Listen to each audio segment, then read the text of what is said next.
بهذا الفيديو راح أجاوبكم عن كل الأسئلة مالتكم اللي اجتني على الانستغرام واللي تخص قسم البصريات. إن شاء الله أذكر كل شيء يتعلق بهذا القسم لأنه أشوفه قسم مميز ومظلوم، ونادرا ما ألتقي بشخص داخل هذا القسم، فراح أطلع السؤال قدامكم على شكل سكرين وإن شاء الله أجاوب عليه. بالنسبة لهذا السؤال يقول البصريات هي نفس فحص البصر؟ بالبداية خلينا نتفق أن قسم البصريات يختلف عن قسم فحص البصر. البصريات كلية 4 سنوات بينما فحص البصر معهد سنتين، وأنا حاليا داخل كلية بصريات، فهي عبارة عن كلية دراستها 4 سنوات. بعد ما تتخرج يصير اسمك تقني بصريات او اوبتومترست، تفحص عيون وتسوي نظارات ومن هالسوالف اللي تخص العين. هذا باختصار قسم البصريات. السؤال اللي بعده يقول بالنسبة للدراسة حلوة لو مملة مع البصريات؟ بالنسبة للدراسة فمن وجهة نظري اشوفها ممتعة وحلوة، خصوصا للي داخل هذا القسم عن حب وعنده شغف بالعيون.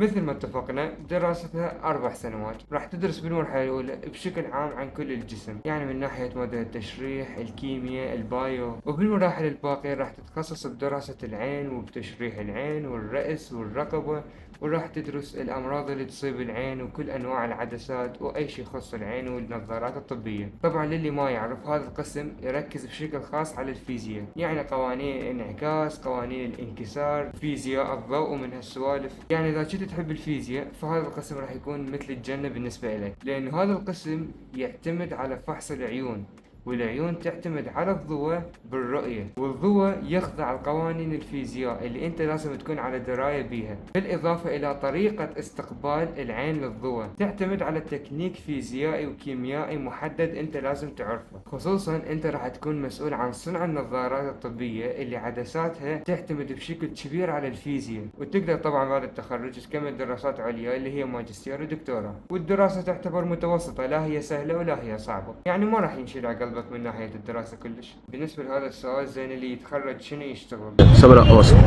طبعا واضح من اسم القسم انه الخريج راح يختص بفحص العيون والنظر، فراح تشتغل على الاجهزة الطبية الحديثة حتى تفحص عيون الوادم. طبعا بعد ما تتخرج راح تداوم سنتين بمستشفى حكومية، وتقدر طبعا تفتح قطاع خاص او عيادة فحص بصر تفحص بها العيون وتسوي نظارات طبية ومن هالسوالف. لهذا انا اشوف انه هذا قسم مميز ومظلوم، لانه حاله حال بقية الاقسام الطبية يمكنك من انه تفتح عيادة خاصة بيك، شغل نظيف بعيد عن الدم ودوخة العمليات والطوارئ وهاي السوالف. بالنسبة لهذا السؤال ايش قد معدل البصريات؟ طبعا بالنسبة للمعدل هذا يحتاج لقعدة بحاله. شوف، كحكومي قسم البصريات موجود بمحافظتين، أول وحدة هي بغداد وتطلب معدل 98.6 للصباحي وما بها مسائي حاليا، وثاني وحدة هي النجف وتحديدا الكوفة، جامعة الفرات الأوسط اللي هي طبعا جامعتي، تطلب معدل 98.2 وبيها صباحي ومسائي. طبعا المسائي احنا اقل واحد بالدفعة عندنا معدل 89، فاعتقد هو هذا الحد مالتها. طبعا هاي المعدلات تتغير على حسب اعداد الطلاب ومعدلاتهم. اكو محافظة ثالثة اعتقد بيها بصريات لانه انا قدمت بيها وانقبلت، اللي هي صلاح الدين وتحديدا بالدور.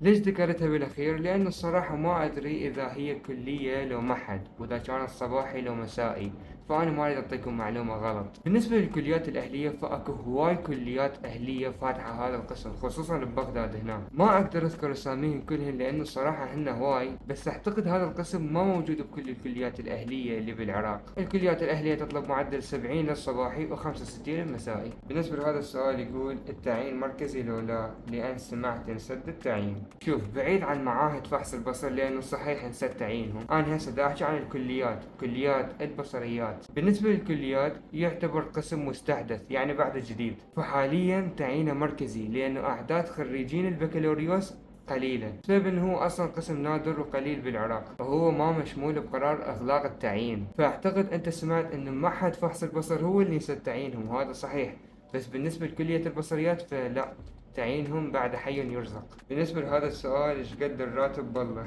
زين ليش هذا الايمو اللوتي؟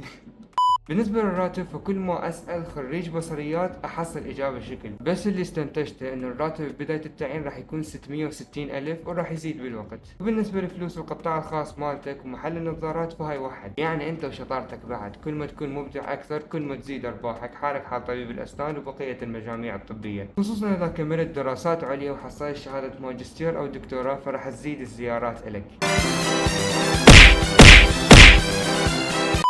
فقرة الإيجابيات والسلبيات. خلينا نبدأ بالإيجابيات بما أنه إحنا أصلا ناس إيجابيين.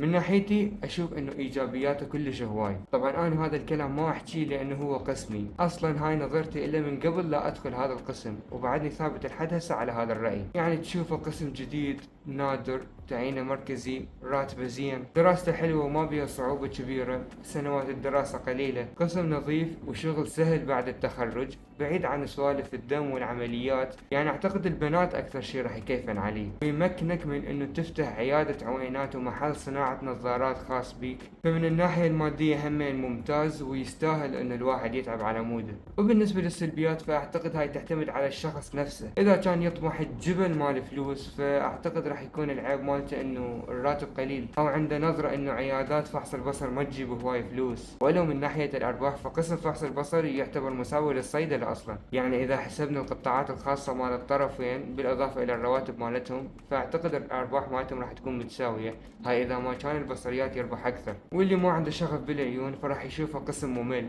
وممكن تكون واحدة من سلبياته مدري ايجابياته ان هو قسم يتطلب اجهزة طبية حديثة، وهاي الاجهزة دا تتجدد كل سنة ودا تجي احدث منها. فلما تشتغل بمستشفى حكومي باول سنتين الك من التعيين ما راح تفحص عيون بمعنى الكلمة، لانه انت لما تتعين بالمستشفيات الحكومية احنا مثل ما نعرف هناك ماكو اصلا اجهزة طبية حديثة، فراح تفحص بس جفاف العين او الحول او بعد النظر وقصر النظر ومن هالسوالف البسيطة. لكن لما يصير عندك قطاع خاص وتكون عندك اجهزة طبية حديثة فهنا راح يتطور الموضوع اكيد. وبس هذا كل شيء يتعلق بهذا القسم. اللي عنده سؤال خلي كتبه بالتعليقات وان شاء الله هجاوبه. وهذا اللي كان عندنا اليوم، ومع السلامة.